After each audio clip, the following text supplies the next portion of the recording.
Hello and welcome on in everyone, I'm Space Wizard Total War, and today we'll be showing off a mod that I have been using recently in all of my personal Grand Cathay campaigns. Your Jade Warriors do a ton for you. They are your workhorse of all of your Grand Cathay armies. However, they do feel like they're missing a few unit variants. And so with Dead's Jade Army pack here, created by Dead Baron, go ahead and head on over to give him all the love. I'll have the links in the description so that you can find the army pack. No problem. So what this is going to be bringing is a heap of variants for the Jade Warriors.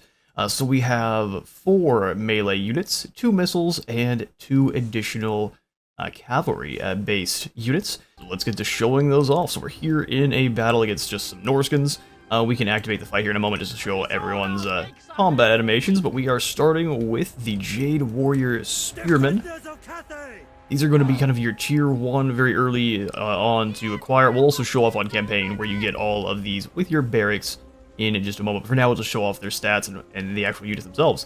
So you can see these guys are definitely not going to be anything super elite, good for holding the line while your missiles do damage. That is typically how you're going to be playing as Grand Cath anyway. So just a little bit more heavily armed than Peasant Archers. They're going to be doing very good for you, especially with the 17 bonus V large. They are excellent. 70 armor, good stuff.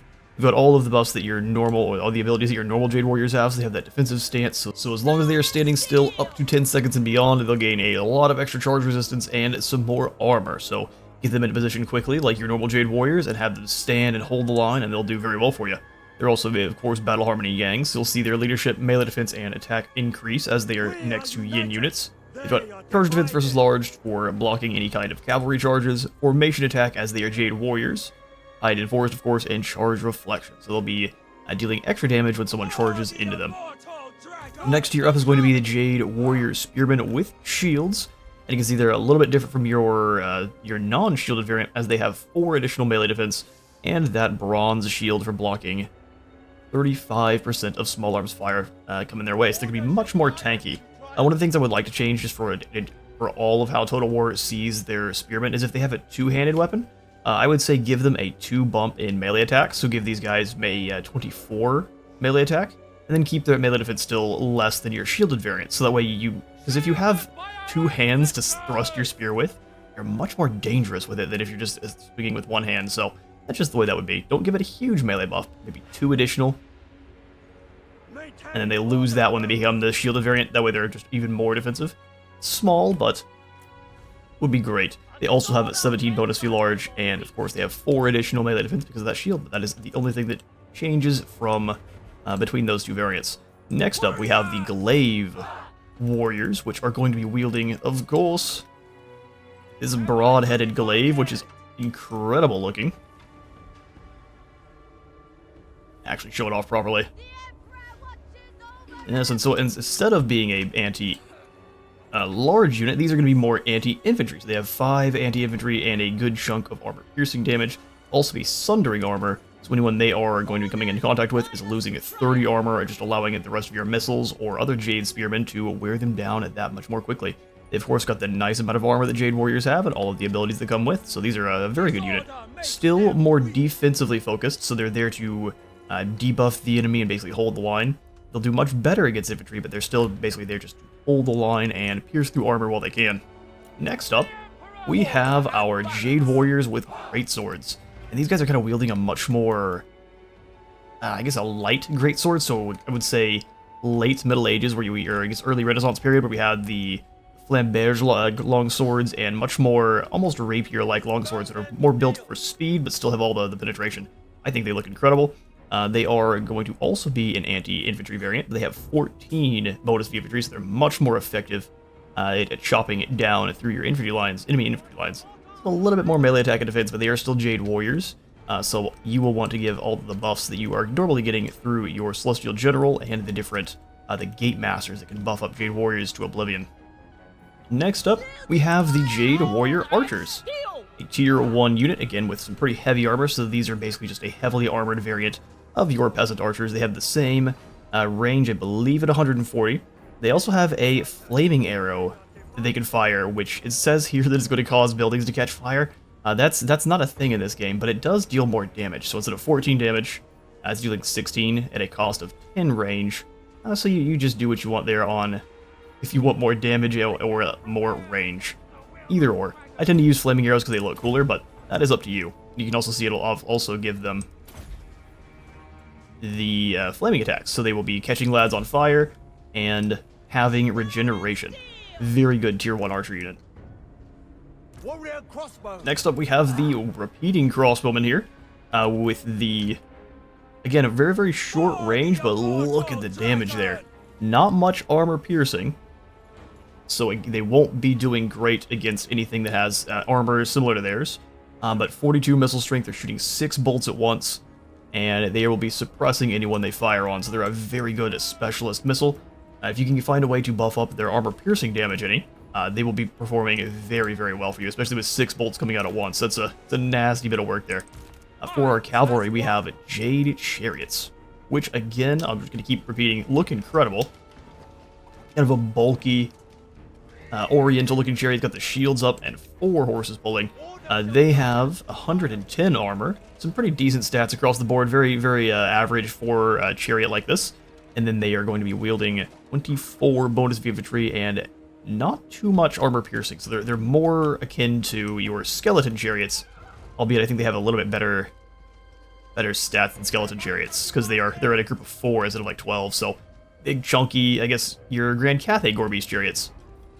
They've also got the Battle Harmony Yang, so if you can keep them with yin units like crows or something, they will perform even better, which is awesome.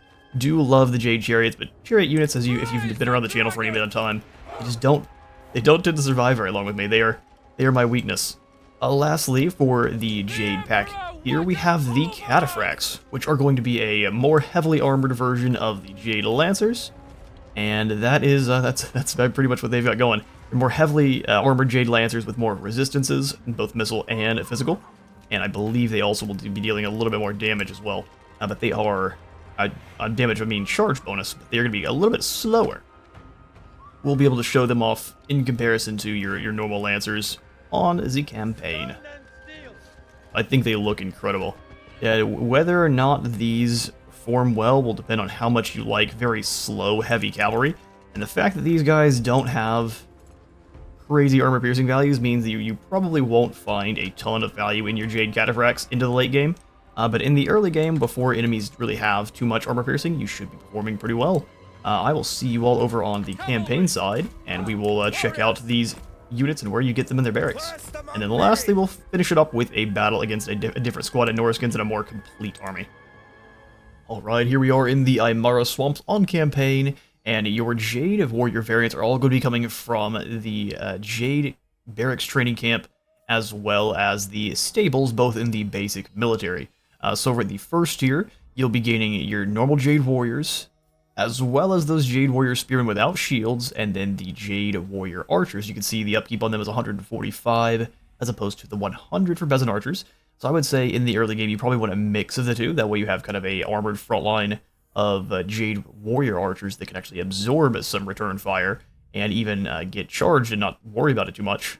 They'll go down pretty quickly just because of their bad combat stats, but their armor will keep them from taking damage as quickly as their Peasant fellows. They'll duel a lot better. Same thing with your Spearmen. You see 25 strength with 17 bonus to large. Your Peasant Archers are sitting at, or the Peasant Spearmen rather, are exactly the same. They just have way less armor, so that's what you'll be comparing the two. They're also 125 as opposed to 88 on the upkeep. Peasants will be more cost effective at the beginning, but depending on what you're rolling with, the Jade Warriors will soon catch up to them. Tier 2 is where you're going to get your shielded Jade Warrior Spearmen, and they're going to cost 145 base upkeep. And then lastly, at Tier 3, we'll get the Jade Warrior Repeating Crossbows, which will cost you 162 upkeep, which is very close to... Actually, it's exactly the same as the ones for the crossbows with shields. You can see they're losing 40 of their range, but picking up a heap of missile strength and the ability to suppress enemies. So kind of having a couple of the repeating crossbows, a good idea to just slow lads down to fill them full of other crossbow bolts. You'll also get your great swords here, which are also going to cost 162 upkeep. Glaives as well. All coming from that third tier. both of your new cavalry variants are coming from the Jade stables, same as your Jade lances. And as we were looking at over there, the Jade lances are just lacking armor, charge bonus, and a bit of melee defense compared to their Jade lancer variant, or compared to the Jade cataphracts, which will cost you 100 more gold for all that armor and equipment. The Jade chariots are 275 upkeep, and they'll also come from that tier 3 stables building. Nice and easy. Now onward to a battle where we can see those units actually in action. And welcome all back to the battlefield. Of course, we've got ourselves a checkerboard, if you know me. One of my variants, my absolute favorite. So we've got two, pretty much of each of the different units, except for the archers. We got 4 of them to show off both the normal archers in the center and then the fire ones on the side. So you can see our formation. It looks glorious. And it's made up of nothing but Jade Warrior variants, so it looks incredibly uniform, and it looks fantastic. Jade Warrior armor will obviously be different colors depending on the faction you're playing as, and we're just being the Jade Court here. And let's show off a battle against some Norskins. No, the balance of power is not in their favor, but it's not supposed to be. It's just supposed to be a bit of a fun here. Let's do some work. Soldiers, you are the backbone of Grand Cathay, the true bastion of this country. Show our enemy that Cathay's soldiers are to be feared. Battle speeches in every Total War. They just it's a must-have. Alright, so the only thing we're really gonna do here is rotate these Jade Warrior spears to try to catch more of these loons coming towards us. The same thing here, just rotate them ever so slightly. Bring our chariots out wide. And then our cataphracts over too, to get ready for a nice charge. It is fated. Let's take the whole squad here. Get them a little... Actually, let's stay in place because we need to have that extra charge resistance. Here they come. We'll circle those cataphracts round. Chariots, go ahead and circle too, and the archers are starting to blast it. Let's get some slow-mo shots. Oh, that Chu-no-Chu crossbow is doing some serious work. I'm pretty sure that's how you'd say that. I am all in on anyone who wants to correct me in the comments, though. The repeating crossbows. Health bars dropping fairly quickly. These are just archers. So this is very much like a very beginning early army against another early army. Trolls are going out to fight our lord on the side, really. Bold strategy. Doggo's gonna charge on the side. Not bad. We'll send the cataphracts through to obliterate those huntsmen. Go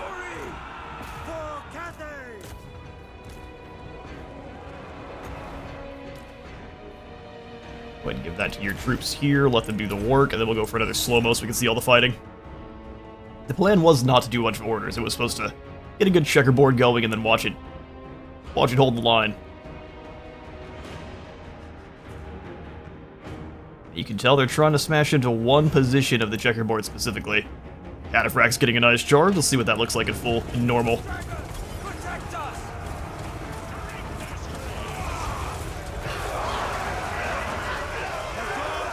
And they just went straight through them like they didn't exist. Good grief. Well done, cataphracts. Keep going. Alright, I might have been treating them a little bit too harshly. They're doing incredibly good work. I have the crossbows turn and fire here. And then those Jade Warrior great swords have them charge into.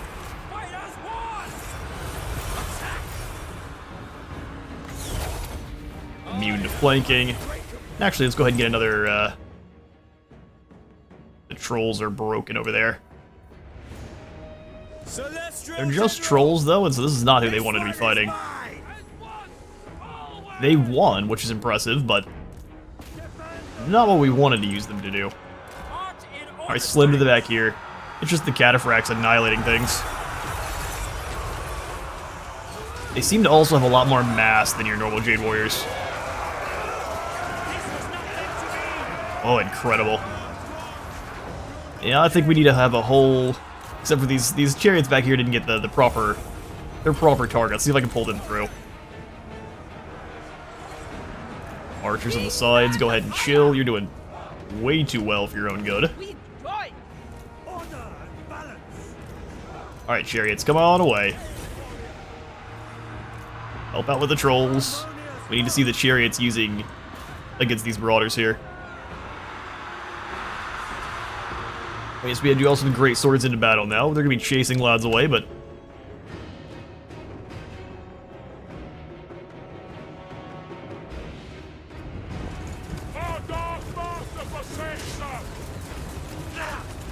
they've got the same combat animations as your Empire greatswords. Sounds good to me. Chariot charge over here. Let's go ahead and actually get the chariots in.